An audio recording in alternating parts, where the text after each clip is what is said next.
Golden State Media Concepts bring you Book Review Podcast, a haven for bookworms of all ages and the widest genres, from mystery to memoirs, romance to comedy, fantasy to sci-fi. If you love to read, this is a podcast for you. It's the Golden State Media Concepts Book Review Podcast.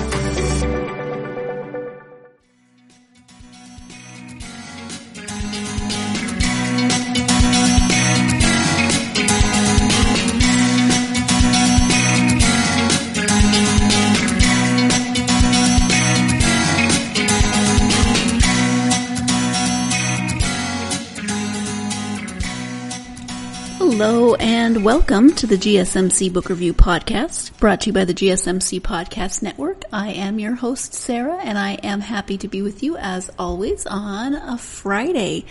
I'm looking forward to the weekend. I hope you have something fun planned. It was a busy week. Somebody, one of my Facebook friends posted that last week on, I think, Saturday, that she said, wow, it's a crazy week coming up. We've got the Super Bowl, Mardi Gras, and Valentine's Day. And yeah, that's a lot in one week. And then, of course, if you are someone who practices, then you celebrate Ash Wednesday, then you would have had that in there as well. So Super Bowl, Mardi Gras, Valentine's Day, Ash Wednesday, very busy week. Talked about Carnival on Tuesday. Ash Wednesday and Valentine's Day were on the same day, which I think is always kind of a strange liturgical mashup, but I have got some very good friends who put that into perspective, if, for people who think about those things. But Valentine's Day was very quiet here. We had a surprise. It wasn't a surprise. I'd just forgotten what day it was. Our friends from Germany are here this week, and they popped into the office on Valentine's Day, as it turns out. And I remembered that they said they were going to be here this week, but again, lost track of time. So that was a nice surprise. So we actually spent part of the evening on Valentine's Day with them, and that was nice. Didn't do a whole lot together with the hubby. We worked, and that was fine. We had a lot to get done. So I like to think of Valentine's Day, and actually Mardi Gras too, so the fact that they were 2 days in a row, I like to think it as Eat Your Weight in Chocolate Day. I didn't do that on either day though, so I don't think I had chocolate at all this week. That is a sad state of affairs. I need to remedy that. But that was a bit of what went on in our life this week. And now here we are on Friday, headed into the weekend, but happy to be with you and to share another author interview. As I mentioned at the end of the last episode, I am speaking today with Amie K. Runyan. She is a historical fiction writer, and she has written a book this time. She has many books. This one is called A Bakery in Paris. It is dual point of view, dual timeline. Let me go ahead and give you the description of the book. 1870. The Prussians are at the city gates, intent to starve Paris into submission. Lisette Vigneau, a headstrong, willful, and often ignored by her wealthy parents, awaits the outcome of the war from her parents' grand home in the Place Royale, in the very heart of the city. When an excursion throws her into the path of a revolutionary National Guardsman, Théodore Fournier, her destiny is forever changed. She gives up her life of luxury to join in the fight for a Paris of the people. She opens a small bakery with the hopes of being a vital boon to the impoverished neighbor in its hour of need. When the city falls into famine and then rebellion, her resolve to give up the comforts of her past life is sorely tested. 1946. 19-year-old Micheline Chartier is coping with the loss of her father and the disappearance of her mother during the war. In their absence, she is charged with the raising of her two younger sisters. At the hand of a well-meaning neighbor, Micheline finds herself enrolled in a prestigious baking academy with her entire life mapped out for her. Feeling trapped and desperately unequal to the task of raising two young girls, she becomes obsessed with finding her mother. Her classmate at the academy, Laurent Tenet, may be the only one capable of helping Micheline move on from the past and begin creating a future for herself.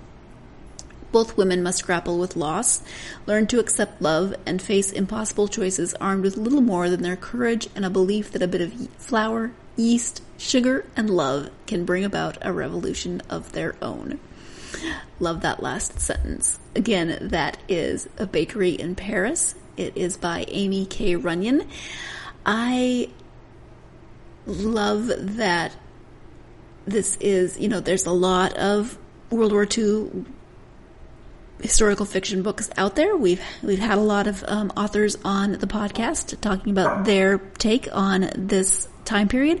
I love that we get that, but we get it at the end of the war, and so as Paris is moving forward after the war, we get to see that aftermath, which is something that we don't always see, and the struggle that still existed for people who had come through the war and were struggling to rebuild. So we see that, but we also see a time period in Paris that maybe not all of us are very familiar with. There's a lot of time periods in Paris that get a lot of coverage, and 1870 might not be one of them. And Amie talks about why she chose this period and what happened that is significant and how it fits in with the story of the book. So I liked that I got to learn a little bit more about this time period and the Paris Commune, which I knew something about, but not a lot. So it's always good to expand my historical knowledge. I was a history major, and so I love history and love learning about things that I am not as familiar with. So that's one of my favorite parts about historical fiction books, is that it puts me in touch with areas of history I might not know as much about. And once I read a historical fiction, I might want to go and look up more of the history and learn more about those time periods. So always good to find out things that I did not know as much about. So let's go ahead and turn now to the interview so Amie can talk to you and tell you about how this book came into being. Again, it is called A Bakery in Paris. Hi, Amie. Welcome to the podcast. Thank you so much for having me, Sarah. Thank you for being here. I am excited to talk about historical fiction with you. Your book is called A Bakery in Paris. Before we get to the book, though, if you would just take a moment to share a little bit about yourself so my listeners can get to know you a bit. Well, my name is Amie Runyan. I am a mother of two, and I live in Estes Park, Colorado, which is absolutely glorious. So by extension, I'm also a fairly avid hiker. And as you might have surmised by the title of the book, also an avid amateur baker. And let's see, I have two cats and a pet dragon that are awfully fun. I am, living a lovely, cozy little life here in Estes Park, and it's just glorious. Oh, and I was a French teacher for about 10 years before I became an author. So if you notice a lot of French themes in the course of my work, it is because my academic formation was in French. I have a master's degree in French. And so I love leaning on that for my fiction. Well, and I'm sure that came in handy for writing a book set in Paris. I mean, what more could you ask? Absolutely. Yeah, absolutely. You said you had two cats and a pet dragon. Did I hear that correctly? That is correct. A bearded dragon? Zuri, and Draco. Yeah. Oh, we used to have bearded dragons. I miss them. They're so sweet. Yeah, Draco's a really sweet dragon. He's my son's pet, and he has a very luxurious tank upstairs. And he lives a good life. Excellent. Love it. Well, we're not here to talk about dragons, sadly. We'll talk about books. I actually love them both. So, As I said, it's historical fiction. It is called A Bakery in Paris. If you could give an overview of the story. Well, it is a dual timeline story. Half of it takes place in 1870 to 1871, which is the period of the siege of Paris during the Franco-Prussian War, which is the first of three times that France and Germany got into a big fight. And then the other half is in the year following World War II and the restoration of Paris. So it's really a story of Paris in its in its darkest hours and coming out from the ashes. And we have the story of Lisette, who is a girl from a privileged family who meets a revolutionary. He's a member of the National Guard, which was part of the resistance against the emperor and the monarchy at the time, because they did a terrible job during the Franco-Prussian War. And so she falls in love with this revolutionary who really has a vision for a Paris of the people. And, and so that's what leads to the Paris Commune, which was this little blip of about 2 months in French history that is really overlooked in a lot of historical fiction. But it's a period of time when the common people of Paris, the workers, took over and really governed themselves. And while, we talk ad nauseum about the French Revolution, they had a monarchy again 12 years later after the French Revolution, but this overthrow, even though it was ultimately unsuccessful, there was never a monarchy ever again. So it really is, this little blip in French history that was extremely significant that gets largely overlooked. And then, of course, we talk about World War II. I've written numerous books about World War II. The market is filled with books about World War II, but it seems like so many of them, it's like the Nazis came, we beat them, and then we all lived happily ever after. But there were growing pains after the war that I wanted to explore, and I thought that the two timelines worked well together, and they all center all around the same family and the same little green bakery in Montmartre, which is a village on the north side of Paris that is a bit remote. It's not fancy. Certainly wasn't. Now it's a bit hipster, but it certainly wasn't back in the 1870s or in the 1940s. And so I thought it was a charming little place to set the story.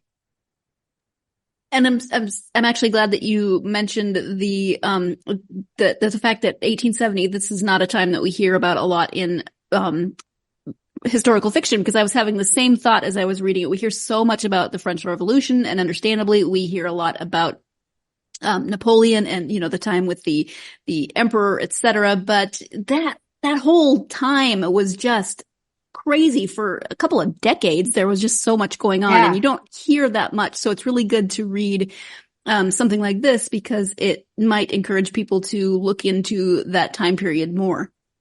Absolutely. Absolutely. I thought it was fascinating. I thought it was a fascinating time period to research. And, it's one of those things where historical fiction is so much fun, because you come up with an idea, but then you do the research, and some of the reality of the things that happened, like escaping Paris in hot air balloons, it's greater than anything I could have made up in my own head. Absolutely. Yeah. I would never have even thought I'm sure somebody may have thought, escaping Paris in an air balloon is the perfect jumping off point, but maybe not. I mean, that's a fun fact. So absolutely. What was your initial jumping off point for this story? What was your inspiration? Well, this was, in early 2020, and I was between contracts, and I was dating a historian at the time. And I was hunting for new ideas, and I said, "What do you think, Jeremy? What should I write about?" And he said, "Well, with your French background, why don't you write about the Paris Commune?" And I'd learned about it in grad school. And, this is coming from me as somebody with a master's degree in French. It was not something we focused on hardly at all. And so I brushed up my memory. I did some Google foo, and I refreshed my memory about what happened during the Paris Commune. And I said, you know what? That is absolutely right. I do need to write about the Paris Commune, but how can I sell an editor on this when, everything is still very much World War II? And so that's why I decided that I was going to put in Michelin's timeline with the post-World War II, but I was going to set it after the war to give it a fresh spin, because I saw the writing on the wall that the World War II moment is not going to last forever. And I wanted to start transitioning away a little bit.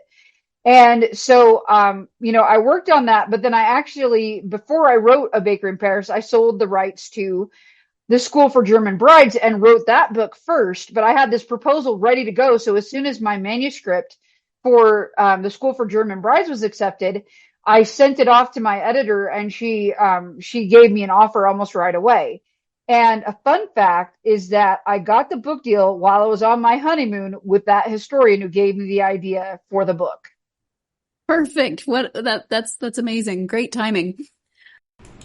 It's time for our first break of this episode. When we come back, we'll be talking more about Lisette and Michelin, and what about them as characters might resonate with you as readers. Stay tuned. You're listening to the GSMC Book Review Podcast, and I'll be right back. Golden State Media Concepts bring you the Bible Study Podcast. Reflect and journey the Bible as together we study God's Word and be inspired. Bible study made fun and informative for all ages. It's the Golden State Media Concepts Bible Study Podcast.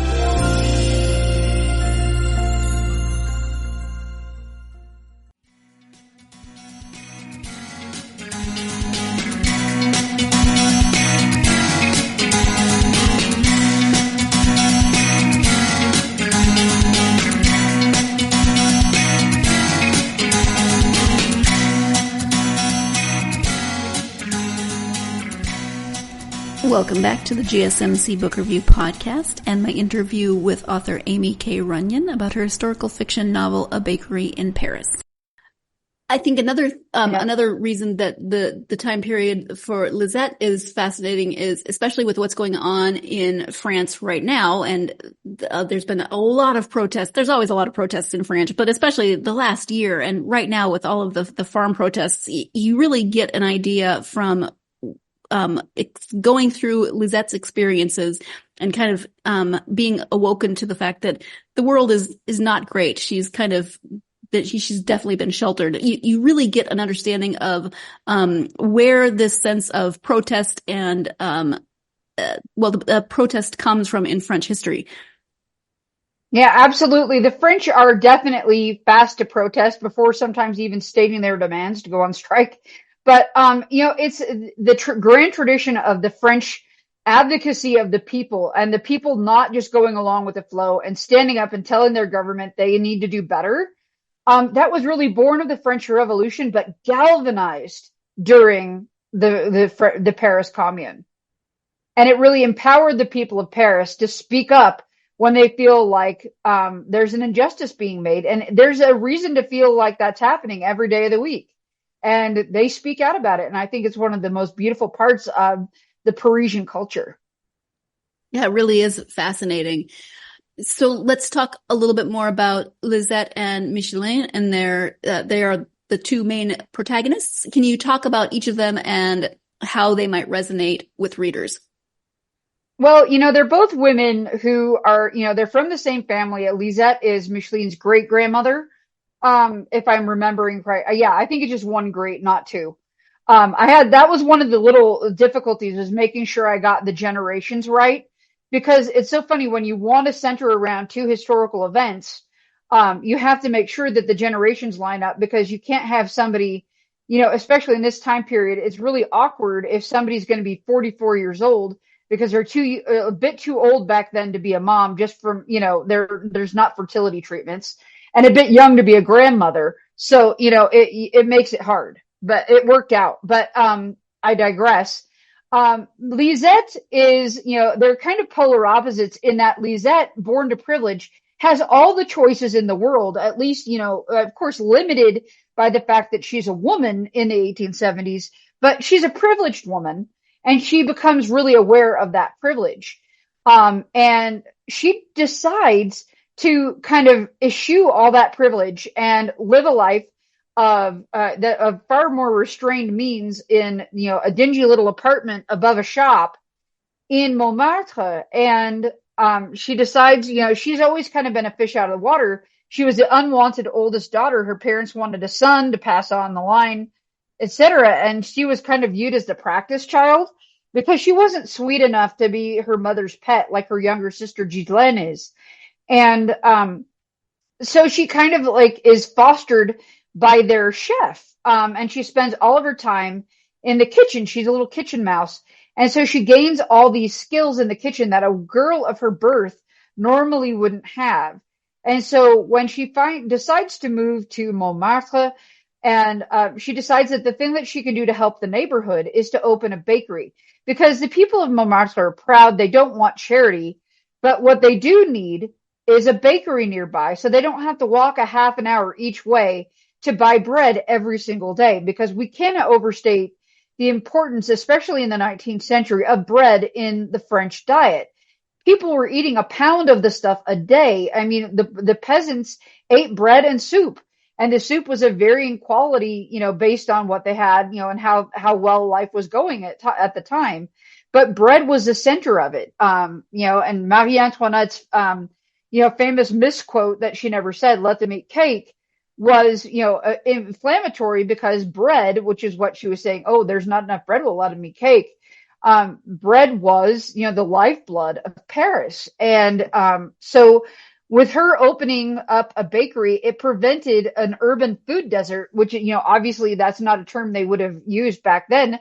But it's true that even in, a densely populated city like Paris, it is possible to have a food desert. And that really kind of was the case in Montmartre, that there wasn't a bakery on every corner like there is in, more prosperous parts of Paris. And, obviously this is the era before Uber Eats or, even automobiles.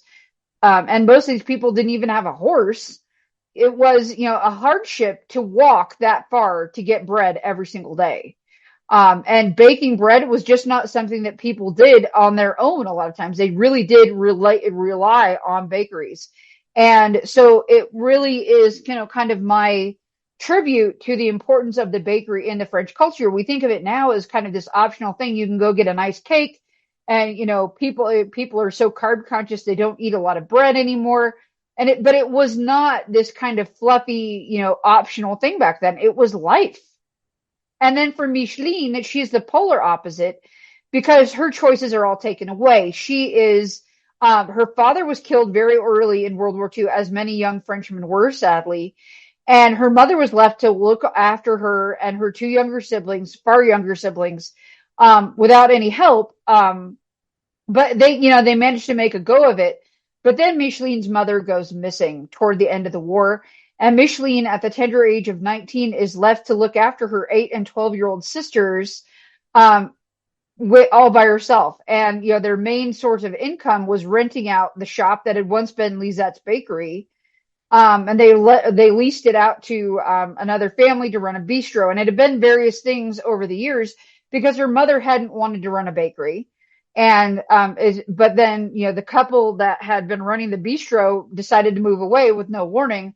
And so her income is just dried up, and her neighbor, being a kind soul that she is, decides that, the best thing for Micheline is that she should go to pastry school or baking school, the culinary academy, and, learn how to bake so that she can open up the bakery again and bring it back to the neighborhood, like it was in her childhood. And, but Micheline doesn't have a lot of choice in the matter. And so a lot of her narrative has to do with her squaring her life with the choices she's given. And so in a sense, they're polar opposites because Lisette has every choice in the world and Micheline has very, very few. Were there any particular challenges to writing from dual points of view, or it obviously it helps further the story, but were there any challenges in that? Well, it was interesting in that I've written a few multiple POVs before, and I learned from especially my book Across the Winding River, that I would, I got the story established and maybe wrote the first act, and I would alternate between the POVs to get them established in my head. But then I realized that when I had to switch almost every single day between the narrators, I was stalling, trying to get back in their mind frame. So I decided that I'd write a few chapters from Mac's point of view. And then like in my Scrivener document, I would make notes about what I want to happen with the other two POVs, but I would keep going in his voice for a little while so that I wouldn't lose momentum. And so what I decided to do this time, instead of writing chronologically, was to write all of Lisette's point of view. And then I wrote all of Micheline's. And Lisette's, it was 50,000 words. It did absolutely everything I wanted it to do. I was so happy with it. And then Micheline's, I wrote that one very quickly. It's World War II, post World War II. There's a lot of heart pounding excitement. And, I all of a sudden I had 35,000 words with that one. I said, wow, I'm already at 85,000 words with this book. And I'm supposed to be capped at 100,000. And I was going to have a third point of view set in the 1990s where Micheline's great-granddaughter reopens the bakery. And her granddaughter has left Paris. She ran the bakery after Micheline, and she left Paris. Micheline's daughter leaves Paris after her husband dies and when she's in retirement. and goes to live with her daughter and her granddaughter. And her granddaughter was going to be the third main POV, and she goes through a tragedy, and she was going to go back to Paris and reopen the bakery. But I kind of did the reopening of the bakery with Micheline, and I tried writing for Veronica's chapters 3 different times, and it just wasn't working. And so I emailed my editor, Tessa. I said, how would you feel if I just don't have a third POV? Because this 1990s thing is not working. And she said, do what your muse tells you. And I was very gratified that she had that kind of trust in me. So I just beefed up Micheline's timeline, and then I interspersed them. And I was really glad. I was very worried that they wouldn't mesh well together, but they really did, without a lot of tweaking. I didn't have to shoehorn things in. But then I had enough room to intersperse more of the recipes, which are adapted recipes from Carême, the granddaddy of all French pastry baking. And I interspersed them and made them, I condensed them, made them more readable, and then put in notes from usually Lisette's point of view. And this book kind of becomes Micheline's talisman. And it's really not, I wanted to avoid the trope of, finding this, very emotionally significant recipe book in a trunk up in the attic, that sort of thing. No, she finds it in a trunk in their cellar that they'd had to use as a bomb shelter. And it was not a happy place for Micheline, but she ends up using this book kind of as a talisman when she's in baking classes herself, rather than, it being this emotionally emotionally significant thing. I wanted to take a twist on that trope. But all in all, it worked out better despite having a few nerve-wracking moments. It all worked out really well, I think. Which is great. That's amazing that it just kind of probably felt a little bit meant to be at that point. Yeah, absolutely. And, it also was book. I think every writer will tell you that there are a lot of books that are a slog to write. They come out and you're really proud of them, but it takes a lot of blood, sweat, and tears to make them happen. And there are other books, and it's not every book, but it's like maybe, I don't know, every author gets a few of them in their career that are just a joy to write. The words flow and everything is as it's meant to be. And this was one of my 2 books that I've written that really that flowed smoothly. And the other one was Girls on the Line, the story of the American telephone operators in World War I. And those books are both joys to write. And I was very grateful when those come along. Sure, makes sense. We've talked about Lisette and Micheline. What, in terms of character development, do you like to have a really solid character sketch before you start writing? Do you prefer to have those characters kind of be fleshed out as you write? Is it a combination thereof? What works best for you? Well, I think my characters come to me while I'm doing research reading. And often what I do is I begin by reading a really solid secondary source. Like, for this book, for the Paris Commune, it was Massacre by John Merriman, which is a brilliant book that really goes into the nitty gritty of what the Paris Commune was, how it happened, and what the aftermath was. So it really gave me a sense of place and time. And Lisette sort of formulated herself while I was reading that book, and that happens an awful lot while I'm doing research reading. I didn't have to do a lot of pre-reading for the World War II one because I've done a lot. But I knew that I wanted to focus on the post-war and finding of missing persons. So I did a bit of reading on that. But the characters kind of start to formulate in my head while I'm doing that. And then I write a synopsis, a fairly detailed one, and a bit of an outline. But really, their real personality does bubble out on the page as I'm writing.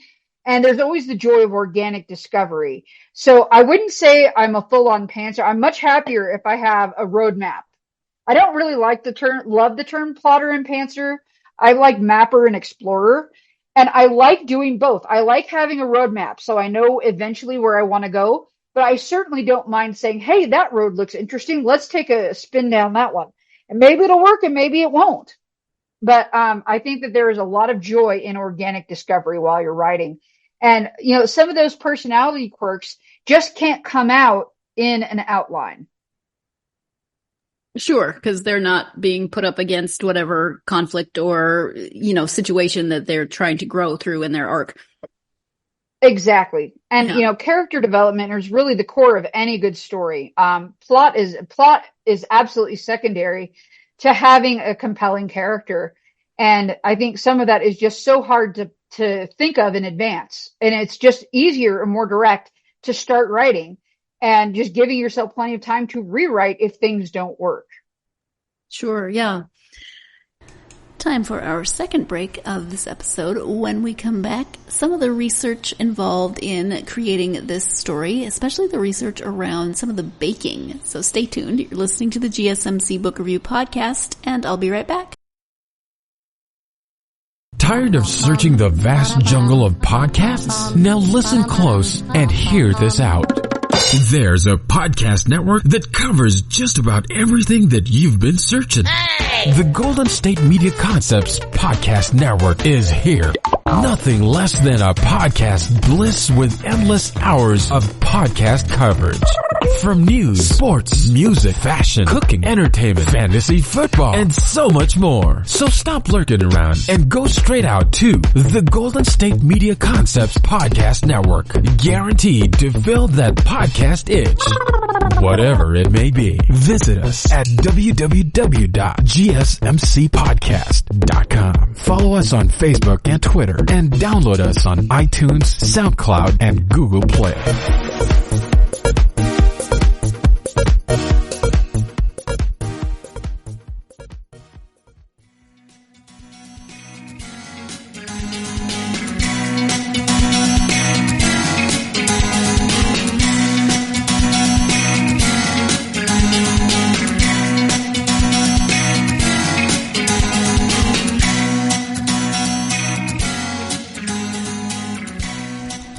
Welcome back to the GSMC Book Review Podcast and my interview with Amie K. Runyan.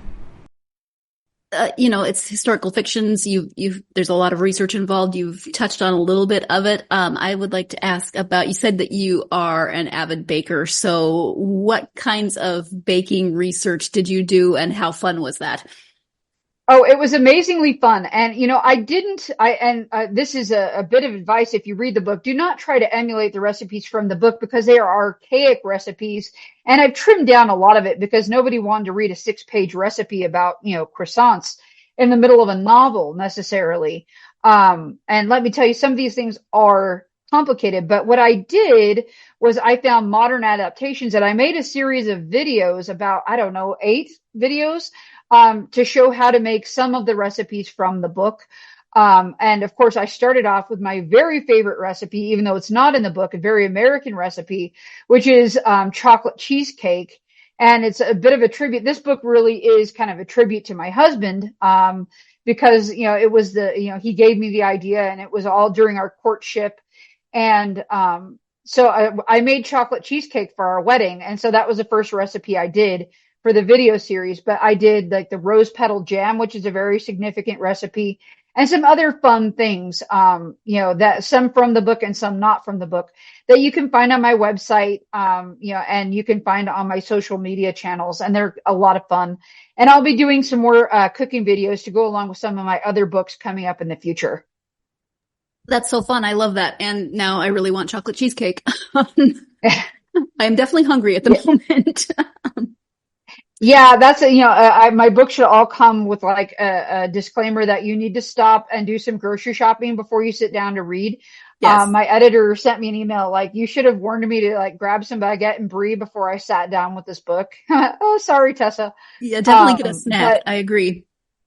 Yeah, and I was hungry for a lot of the portion while writing this book, and some of I've really kind of slid into the foodie fiction niche for several books. And so, yeah, it's been a challenge to keep the calorie intake reasonable. The carbs though, you gotta love the carbs, yeah, the carbs even when they don't love you back. They shouldn't have made them so delicious. Exactly. What do you think it is about historical fiction that draws you to write within that genre? Well, it's what I was drawn to as a reader. And, I think that it's an important thing for anybody who wants to write a book. You can say, oh my gosh, domestic thrillers are really slaying it. I should write one. But is that what you read? Is that what you're really passionate about? And I am passionate about history. And I mean, the two genres I loved, or the three genres I really love to read, are historical fiction, women's fiction, and romance. And those are kind of my bread and butter. And so you'll see that in all of my works, it kind of is a blend of all of those things. Because a lot of historical women's fiction nowadays. And that's, it's a beautiful thing to shed light on the untold stories of women in history. And, it also stems from me being a frustrated student of history and seeing women's contributions to history being, sidelined in a little pink box at the end of a history book, the chapter at the end of a history book. And, women were settling the West right alongside the men. Women were contributing to society just as much as their husbands were. And I think that it's been downplayed in a lot of our traditional history texts. And I think that is kind of the niche that a lot of historical fiction is filling these days. And I love being a part of that.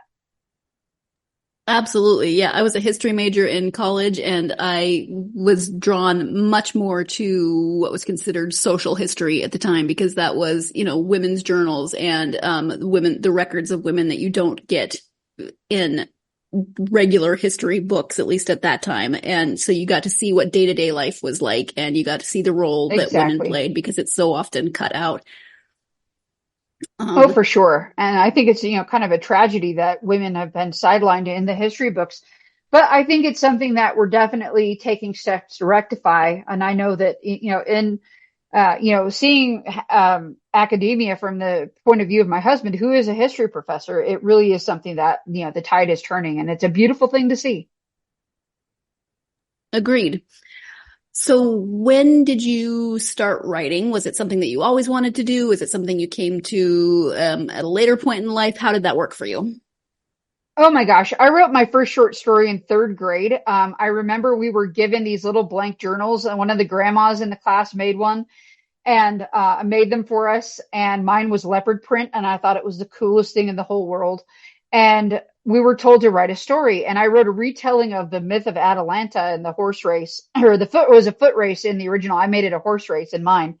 And I just thought it was the coolest thing in the world to have that freedom. And it was the first time, third grade, you're finally getting to write things that are longer than a paragraph. And I just thought it was the most fun assignment ever.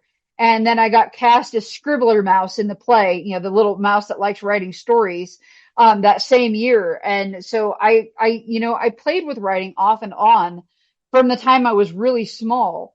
But the problem was, I was told when I remember hearing, it was a teacher in middle school, I want to say, telling me how hard it was to make a living as a writer, and I need to do something more practical. And I should have, basically told the teacher to stuff it, because, some of us do make a living at writing. And I think it put me off that course for a long time. And I ended up focusing on foreign language, because apparently majoring in French is more practical than creative writing, which I don't know how that tracks, but I don't know how that tracks. But apparently I thought it was at the time. And I'm grateful, because what, majoring in French allowed me to do was to have a great excuse to go live overseas for a year, and then go back again and teach for a year, almost immediately following. And to have those experiences overseas gave me the life experience that you need to be able to write. But I never felt like, because I didn't have, an MFA or what have you, I didn't feel like I had permission to devote the time to writing an actual novel. And, I tried submitting a short story here and there, and it never went anywhere. But finally, one day I was 33 years old, and I had both of my babies were born, and my daughter was finally sleeping through the night. And I felt like I was, getting to the point where I was sane enough that I could, take some time for myself. And so I was teaching from home online before it was cool, but I managed to always have an hour or two in the afternoon to take a bath and read a book. And finally I decided I'm going to take a bath and write a book. And I picked up the story, Promise to the Crown, that, it was called Days of Plenty or something at the time. It wasn't a great title. But it was something that I'd started in grad school, and everybody, because I was actually in one creative writing class. I took two. In the whole course of my life, I've taken two creative writing classes, and everybody said, this is really great, but it reads like the first chapter of a novel, not a short story. And I'd always wanted to expand it. And so I said, you know what? I'm working my tuchus off, working full time and raising two tiny kids. I can take the time to spend an hour or two a day writing. And so I said, I'll write 3 chapters, one from each of the POV characters' point of view. And if I like it, I'll keep going. And I did. And then 6 months later, I had a really terrible draft of a book. But then I made it less terrible, and I got a mentor. I went to a writing conference, Rocky Mountain Fiction Writers. And a few months after that, I had an agent, and we polished it again. And then we got, I got a book deal 4 months after that or so. And so it all worked out. And, it's the closest thing to an overnight success story that you're going to hear, even though those first 2 books didn't sell all that well. And it wasn't until my 3rd book that I kind of got some traction with sales. So I really started seriously writing about 11 years ago now. I was 33, and I've been a published author since 2016, and it's been a great journey. Ups and downs, but a great journey. Sure, absolutely. And I like that story because now I'm just picturing you writing the entirety of your first novel in the bathtub. I put my laptop on because at the time we were living in an old farmhouse in Black Forest, Colorado. And I had this big, the realtor joked because I was pregnant when we bought the house that I could have a water birth in this giant like corner bathtub that was like a jetted tub. And I did not have a water birth, but I had a ledge that was big enough to safely put my laptop. And because I kind of always associated the tub with reading, so it made sense to associate the book or the tub with writing. And so I wrote my first 2 books in the bathtub. Sorry for that mental image, but I did. No, that's awesome. I love that. I'm just really glad that your laptop never fell in. So from your experience then, what advice would you give for someone who also thinks that they have a story within them that they want to write? Oh, well, the old adage is stop aspiring to start writing. You really can't hone your craft. I think that there is such a thing as talent. That there are some people that they could write all day long, and they could become less mediocre. But I think most of the people who are really drawn to writing probably have the talent it takes to hone their skills and to hone their craft, to become an accomplished writer. But it takes a lot of perseverance to do it. And also, having ideas that are marketable. And that's not saying that you need to write to the market or that you should write to the market, but you need to think about what is it that people are going to want to read. It's not just writing the stuff that you find interesting because you are not a cross section. You want to find stories that are going to resonate with more than just a few people. For me personally, my main goal at first was, it was pretty modest. I wanted to write a book that might be published and somebody other than my mom might read it and like it. And, thankfully I made it to that point. But the key is rear end in the seat and, trying to pound out, give yourself goals. Like I want to write 1,000 words a day. That's a good starting spot, or 2,000 words a day once you get, more comfortable with it. But if you're really young, 500 words a day, that's, because before too long, you'll have a novel. I think it is really good to try and get a first draft done. It's all, especially when you're first getting started, and you're learning your process. I think it's really important to keep up the forward momentum, not stopping and starting and editing as you go. Though there are some writers that do, go back and read everything they wrote the day before and, make some tweaks. And that's probably fine. I wouldn't go any further back than that, but, make forward momentum. That needs to be your motto while you're learning your own working style, because I think that's one of the biggest challenges is learning how you work best.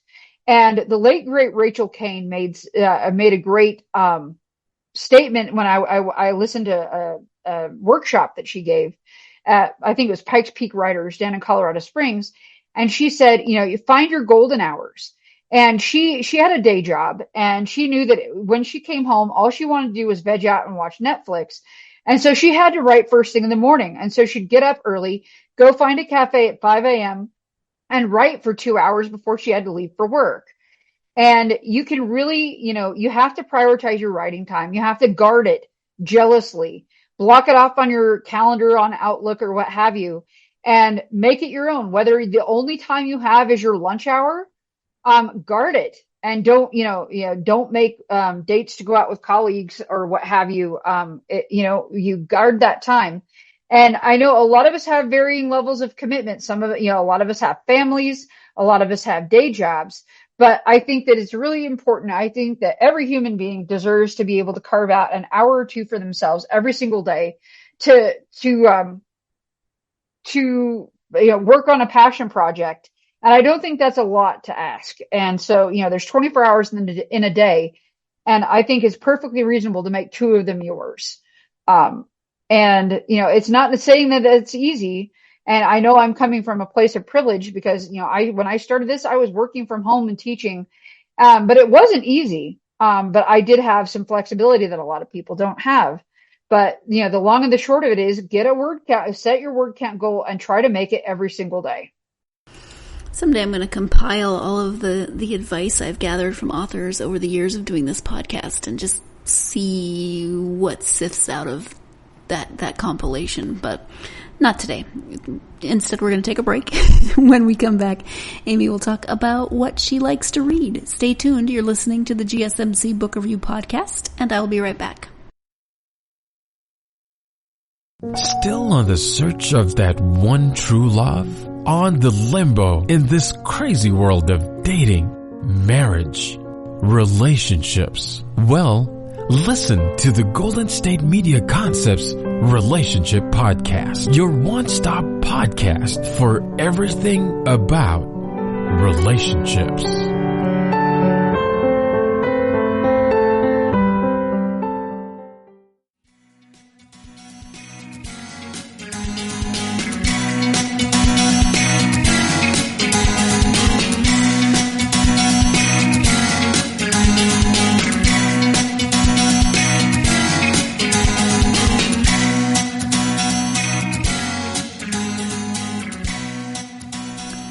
Welcome back to the GSMC Book Review Podcast and the conclusion of my interview with Amie K. Runyan. You've mentioned that you write historical fiction because you like to read historical fiction. So what are some of your go-to authors within the genre? Kate Quinn, Stephanie Dre, Stephanie Thornton, Heather Webb is just incredible. Bryn Turnbull she's a bit newer. She only has 2 or 3 books out, three books out. Or maybe, and her fourth is coming out soon, but she's a wonderful, fresh new voice, and absolutely love her. I could go on and on, but they're all just wonderful authors. And there's so many good ones. Once you find one, you're going to trip on another dozen or so. So it's a wonderful genre to write in. And I'm also expanding into contemporary women's fiction. I actually have my first contemporary book coming out in just a few weeks on March 5th, excuse me. It's called The Memory of Lavender and Sage. And if you like French-based foodie fiction, like you had in A Bakery in Paris, it's going to be great, but it's set in, 2023 or modern day, rather than, let's say the 1940s. But it's, it doesn't have kind of the external tension of, World War II, but so it's a little bit of a slower, calmer pace, but it's, definitely for fans of Under the Tuscan Sun and Chocolat and things of that nature. And thank you for bringing that up because I meant to ask you what you're working on now or what's coming out soon and completely missed that question. So thank you for doing that. Oh, no problem. I was going to say lots of things coming down the pike, actually. My next historical is called Mademoiselle Eiffel, and it's the story of Claire Eiffel, the daughter of Gustave Eiffel, the famous tower architect, bridge. Well, actually, he's better known for his bridges up until the Eiffel Tower. But it's her story. She was kind of his right-hand woman after her mother died when she was only 14. And so that was a really fun book to write, and that's in production now. It comes out September 10th. And we've got another contemporary coming out in the spring of 24. So lots of Amie Runyan books still on coming down the pike. Wonderful. Thank you so much. Social media and internet, or internet in general, I guess. What's your website and what social media are you active on in case people want to know more about you and the books? Well, my website is www.amiekrunyan.com. Note the odd spelling Amie is Aimie, and then there's K, the letter K, and Runyan for the website. And I am on Facebook and Instagram, Threads to a lesser degree, Twitter occasionally, and even occasionally on TikTok. And so if you search for my name, you should find me on all of those. Facebook is probably where I'm the most active, followed by Instagram, or, kind of a tie between those two. But for video content, TikTok is where I'm trying to upload a lot of my stuff. For those of you who are interested, in the video content, but I try to cross post everything. And I'm fairly active on across all those platforms. So if you want to see my latest and greatest, you can find me on any of those. Thank you. Perfect. Aimie, is there anything that we haven't covered that you wanted to make sure you brought up or that we highlighted? No, I mean, I think that this has been a wonderful round of questions. I'm so grateful for the opportunity to chat with you today. And for those of you who are aspiring writers, just keep going. For those of you who are avid readers, I'm really grateful if you check out my books from your local independent bookseller, or your library or what have you. And always grateful for reviews. And I appreciate the chance to speak with you. I appreciate it as well. And I never remember to ask ahead of time, are there audiobooks for your books? All of them. I'm so grateful. For A Bakery in Paris, it was the amazing Caroline Hewitt as Micheline and Imani Jade Powers as Lisette, and they did a bang up job. And Caroline is also going to be the narrator for The Memory of Lavender and Sage, and I'm requesting her for a lot of projects moving forward because she's amazing. And then Kathleen Gatti did just an incredible job on my best-selling book to date is Daughters of the Night Sky, about the Russian female fighter pilots. And Kathleen Gatti, of General Hospital fame, was a narrator for that one and several of my others. And she just did an incredible job on that book. So, not only do I have audiobooks I absolutely love. I think it's a really important, branch of the writing. I am a huge audiobook fan. And I think that it is definitely the most rapidly growing format for books nowadays. And so I pay a lot of attention to who is narrating the books and how the books are written so that they lend themselves to quality audiobooks. So definitely check it out. Yes, wonderful. Thank you so much. And thank you for taking time out of your day. I know that you're going to get back to writing when we're done. So thank you for giving me the time and talking to me about A Bakery in Paris and some of your other books. I really appreciate it. Thank you for having me. Thanks. Okay. So that's the official ending. And then, I'll say thank you again and then, remind you that I'll be in touch on Friday. Okay. Well, thank you so much, Sarah. I really appreciate it. Thank you once again to Aimie for joining me to talk about A Bakery in Paris, some of her other books, and writing in general. I really, really appreciate it. You know me, I'm a fan of historical fiction. I'm a fan of women's points of view in historical fiction. I am a fan of World War II history, but I'm also a fan of learning more about other time periods. So love that this was dual point of view, dual timeline. Would have been really interesting with that third timeline, but I don't know, the 90s I feel like maybe would have thrown off the vibe a little bit. But I appreciated learning something new, like I said. And so if you are a fan of any of those things, historical fiction, dual points of view, dual timelines, maybe you know something about this period in the 1870s in Parisian history. Maybe you are a fan of World War II, or you're interested in reading a perspective that talks about life right after the war ended and how that was for the average Parisian, or maybe you just really like women's fiction and you want to learn more about Lisette and Micheline. You should definitely, for any of those reasons, or just because you are looking for something interesting to read, you should check out A Bakery in Paris, because it is definitely worth checking out. And you can buy the book, check it out from your library, buy it as a gift, what have you, all kinds of ways. Audiobook. You can partake of this book in many, many different ways. So look into it if you are interested. And I hope that you will, as always, join me for the next episode. I will be talking with A.D. Newman about her book, Down the Steep. It is, again, historical fiction. We're not going quite as far back. We've moved from the 1870s and the 1940s into the 1960s. And it is the story of a young woman growing up in the Deep South during segregation.